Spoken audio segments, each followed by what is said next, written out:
Hey there, friends and enemies. JoPaWrites here once again, and today I have another Apex video for you. This one is going to be talking about the patch notes that they just released for the new season, Escape, and I am very excited about this. It happens next week, and we're finally getting another map, new character, new weapon, all kinds of good stuff that I think is going to freshen up the game. Some other interesting changes which I'm excited about and I can't wait to go over with you guys. So if you enjoyed the video, hit that like button. Make sure you're subscribed to the channel. It helps me out tremendously and shows that you want to see more Apex Legends content from me because we are going to be diving in feet first once the new season does hit. So there's been some trailers that I've gone over previously, but now I wanted to go over the full information. We got the new legend Ash. She looks insane. I've seen, and this is controversial, I've seen some people saying she's a Wraith replacement. I hard disagree with that. Wraith's portal, you can go there and then back through. Ash's is only a one-way street, so I think it's perfect for pushing, much like Octane, but she's also got her other ability, which is a stun, and not an easy escape that someone like Wraith is going to be used to. You're going to use your L1 if you're a controller and just dip out of there, and so you can challenge and then escape when you're in danger. And I think that's something that a lot of Wraith mains are going to miss about playing like someone like Ash. Whereas someone like me, who likes a little bit more aggressive extra abilities, can use the stun and then can use the portal to attack. And I feel like that's going to be really a good change of pace. But she's going to be kind of the cross between like a you got the L1 of like a Revenant kind of thing with the stun and a little bit of damage maybe, but then you've got her dash ability where you can charge in like an Octane or a character like that, and not necessarily used in the same way. I think Wraith is a character that can be used to get out of trouble a lot quicker than somebody like Ash will be, and more consistently, in my opinion. Especially when you push through Wraith's portal, and then you're able to back up and heal, and then push back through. So our passive Mark for Death. Map shows locations of recent death boxes. Special prompt on a death mark. Use it to mark surviving attackers once per box. I think that could be really cool. That's a very interesting passive. Tactical Arc Snare. Throw a spinning snare that damages and tethers the first enemy that gets too close. That's interesting, but it depends on how close it actually has to be. You have to be to work. How loud it is, if you can really hear it and then avoid it, and if you can stick people with it and how effective that is. Because I, as somebody who plays Fuse from time to time and loves sticking them with the clusters, if you can stick people with the Arc Snare, I'm going to really enjoy that personally. And then Phase Reach, the one-way portal to a targeted location. Stays open for a short time during which anyone can use it, including enemies. A reminder. So keep that in mind going forward. Storm Point. Beautiful Oasis was once an energy colony. Mercenary Syndicate has plans of their own for Storm Point. It looks enticing, but the pristine beaches and crystal waters are just the eye of the hurricane. Storm Point is only going to get more dangerous. Check out our blog with all the details. So I'll go over that in a second. Battle Royale map rotation for Escape. The map rotation will be just 2 maps, Storm Point and World's Edge. I think a lot of people will be excited about that. And then for Ranked, it's going to be Storm Point for the first split and then World's Edge for the second. So no Kings Canyon, which I think a lot of people are thrilled about, judging from the reception from folks with Kings Canyon this season. So hopefully when they do bring those other 2 maps back, they are updated a little bit and fixed or adjusted, so that way folks are less frustrated with how they play, especially in ranked modes. Arenas map rotation, they are only going to have custom-made Arenas maps, not using BR locations for Arenas in the Escape update. I like that. It makes it feel more unique. c.a.r, SMG, use both light and heavy ammo, light and heavy mags. Fast fire up close could be very interesting. I'm excited to see how it works because I think you can really be flexible when you're pairing it with different weapons, and you can like if you're using a wingman, for example, you can just only keep heavy ammo, and then you don't have to really worry about picking up other ammo. Or if you're in a pinch, you can pick up ammo that's just lying around, whether it's heavy or light, and not have to look for one or the other. So that's good. So ranked, they fixed some issues in ranked as far as the dive trails. being accessible. That's cool. Uh, so RP gains. Kill RP values now take differences between killer victim rank tiers into account.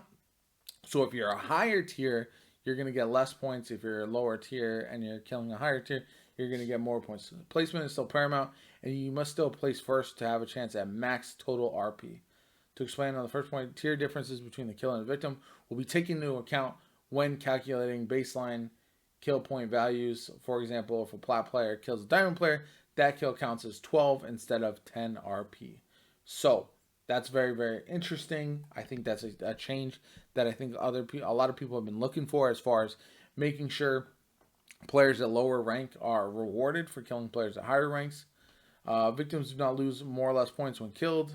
Only the killer receives a modifier. Apex, Predator, and Master are treated as the same tier. Encounter rate with someone of a 3+ tier difference is ultra rare. Ranked matchmaking is staying the same, so in general, you come across identical tiers. In cases where you squad up with a different rank friend or merge into a different tier lobby, your KP will be adjusted appropriately. After tier differences are taken into account for kill points, a flat kill bonus is added based on placement. So my camera is going to be in the way for these, but basically, first place you get 15 points per kill. Second is 10. Third is 10. Fourth, fifth is 5. 6th through 10th is 2, and then 11th plus is 0. Maximum kill point RP is 175.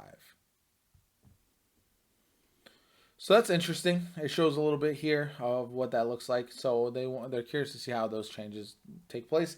I don't know if it's enough of a change to make a difference for most people, but it could be a nice change of pace for those who want something a little bit different and want to be rewarded when you're playing up in skill ranks. Arena's ranked now has 2 splits, similar to ranked Battle Royale. Along with each new season and split, there's a soft MMR reset and new placement matches. New seasons require the usual 10 placement matches, while the new split only requires 5. Improvements have been made to matchmaking for finding similarly skilled teammates. Reduce the AP amount gained or lost from MMR differences between teams. Okay, here's the big changes that we're seeing. Wattson. Move aside Ash. This is Wattson season. Improve the reliability and responsiveness of her placing her ultimate intact in the world objects. Wattson can place her attack and ultimate on valid surfaces above Wattson's eye levels. General hitbox sizes increase to compensate for the removal of low profile in the legacy update. Her tactical increased damage of crossing a fence by 33%. Increased debuff duration of crossing fence by 100%. Debuff duration there. Increase the time allowance to be hit by subsequent fence by 100%, 0.5 seconds to 1 second. So yeah, lots of changes here to her fences.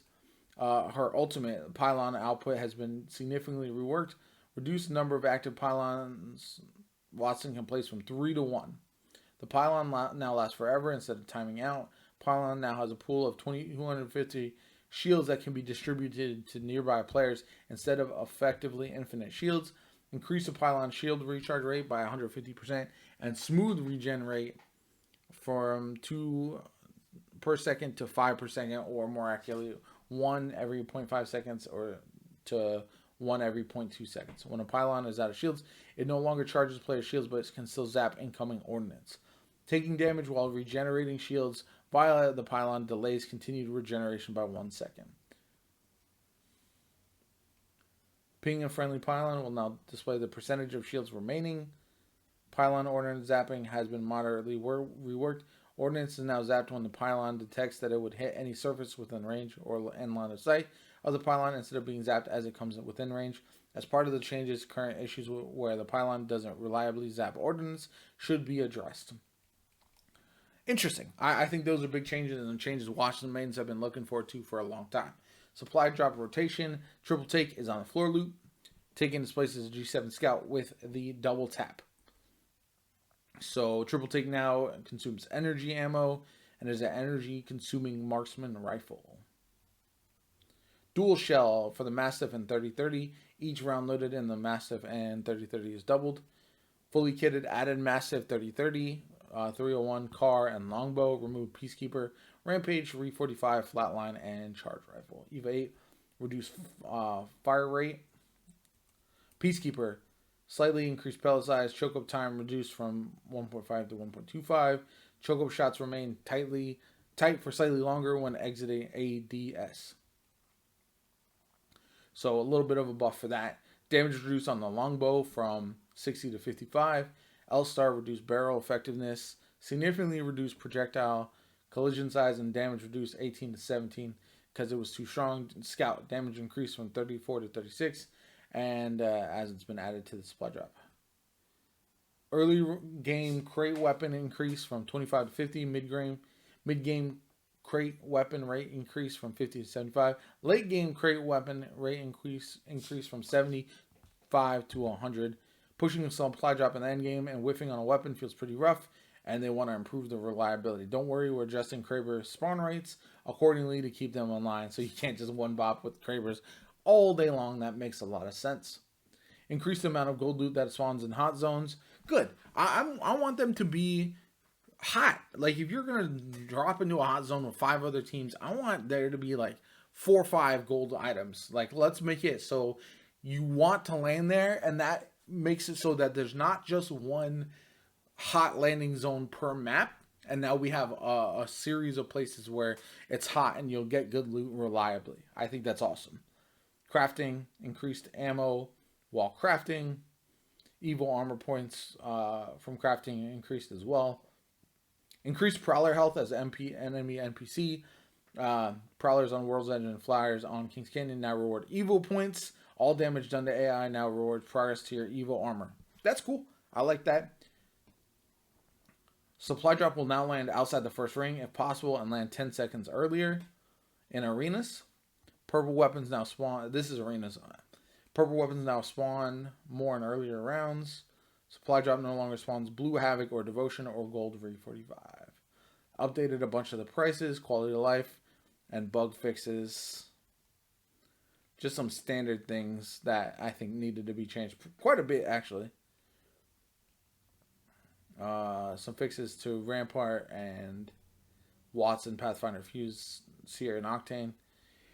Okay, let's look at Stormpoint a little bit. I haven't gone over this information in full, besides just kind of going over what I've seen as far as the trailers. So the grab cannons are pretty cool. We got prowlers.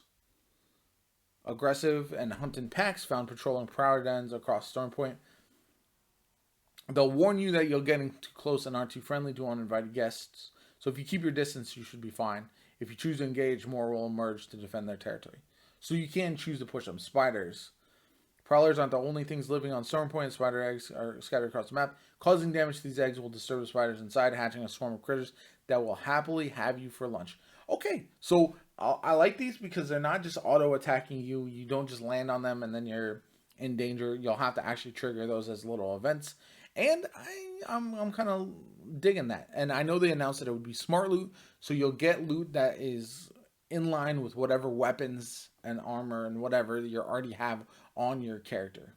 Flyers. Look to the sky to reap rewards carried by flyers found soaring around and preached high above. Flyers are spawned individually across the map, and their positions are randomly selected from a predetermined list of possible spawn locations.